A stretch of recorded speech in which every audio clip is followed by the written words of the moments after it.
Hello crafty friends, it's Jess Crafts for Mint Monday, where I'm sharing a video tutorial featuring Mint Owl Studio stamps, and today I am using the Outrageous Owls stamp set.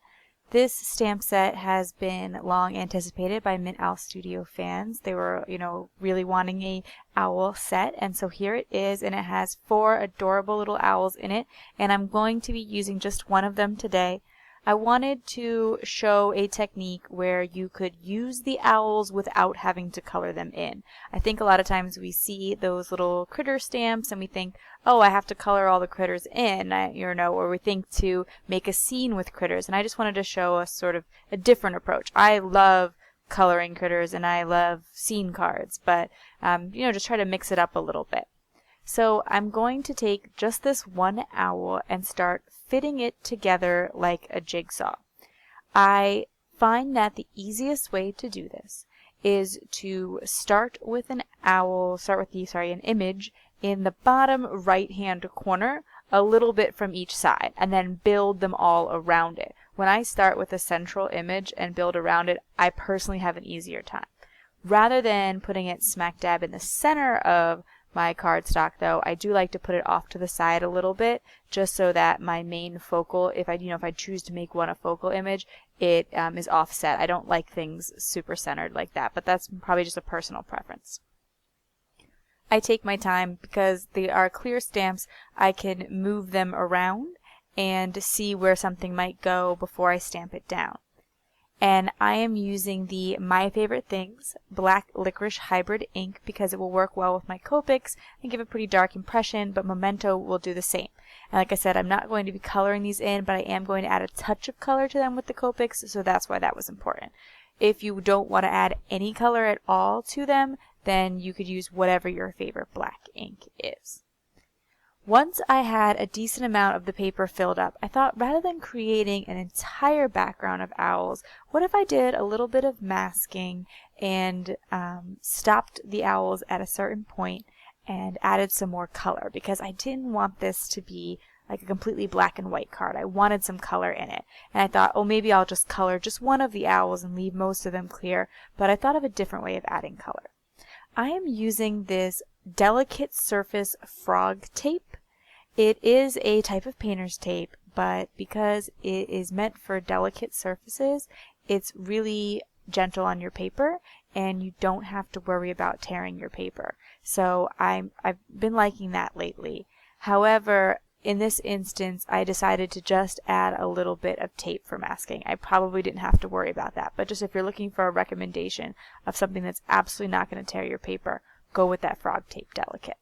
So I have basically just made a diagonal line mask just by taping some paper on top of my cardstock and taping it to that work surface there. Then I'm just going to continue to stamp and fill in the image areas, and then when I pull off the mask, you'll see that it creates this clear line where then I can add in some color on the other side. So you see that that edge there where they're all cut off, and then I'm going to be able to peel back that tape and reverse it, and instead of covering and leaving a blank white space, I'm going to be able to cover the owls and make sure that they stay protected as I add a little bit of ink to this. Again, just trying to line it up.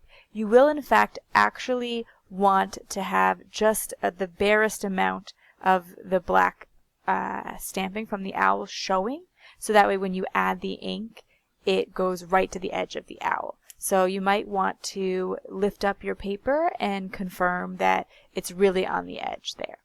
I also wanted to make sure that since I used this mask that I just stamped on, that ink is dry, because if I start trying to pull some orange ink through that black ink that the owls are stamped in, it might pick up some of the black. So either use a clean piece of masking paper, or in this case it's not even masking paper, it's just scrap paper. So either use a clean piece of scrap paper or make sure any ink is dry on there.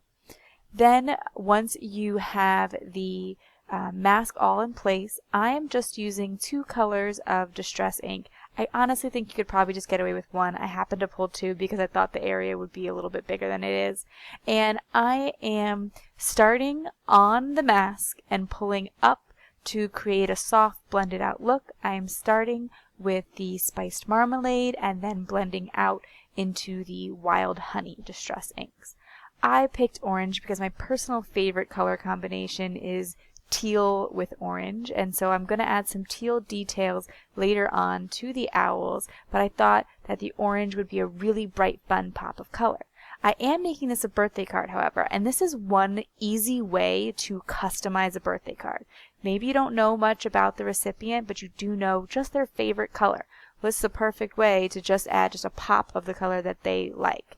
And so once I have that blended out, I am going to place it on a black card mat, and that will allow the colors to pop a little bit, and it will also bring out the black in the stamping, since I am going to have a pretty black and white component there on the bottom.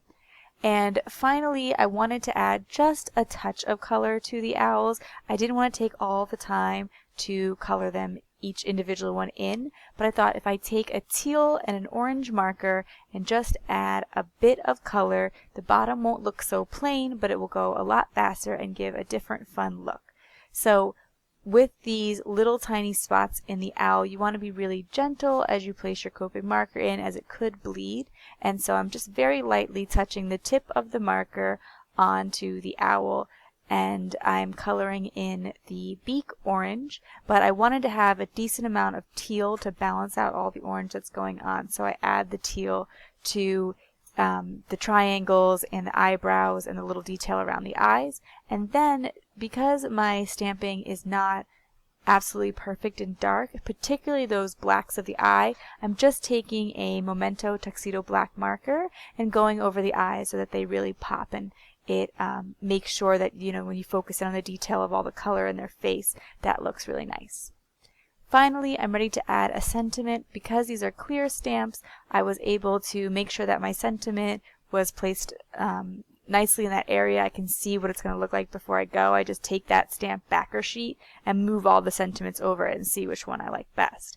And so I have this "Look Who's Having a Birthday." And I knew that I needed one last finishing touch. There were some little bits of extra space between some of the owls, and I thought it'd be fun to pull some of that orange down into the bottom of the card. So I went to my Mint Owl Studio sequins, and recently they released the Kaleidoscope Mix, which I absolutely love because it's a rainbow mix of sequins. But what's fun is then now you have 6 different colors of sequins. So yes, you can use them as a rainbow, but if you need just orange or just blue or just green, you can pull that out because there's a decent amount in the sequin bag there. And you get 6 colors kind of for the price of one, because I don't know about you, but I have a hard time using a whole bag of sequins. So to me, that's kind of a good value, even if you're not intending to use them as a rainbow. But I love rainbows, so I'll definitely be using it as a rainbow, as you saw last week. And so I'm just using my multimedia mat from Ranger to glue these down with a little fine tip on there so that I get just the right amount of glue. And that's going to be it for my card today. If you like this video, please give it a thumbs up. If you are interested in more crafting tutorials featuring Mint Owl Studio stamps, be sure to subscribe to this channel and check out the social media links and the link to the store in the video description below so you can check out these products. Thanks for watching. Bye.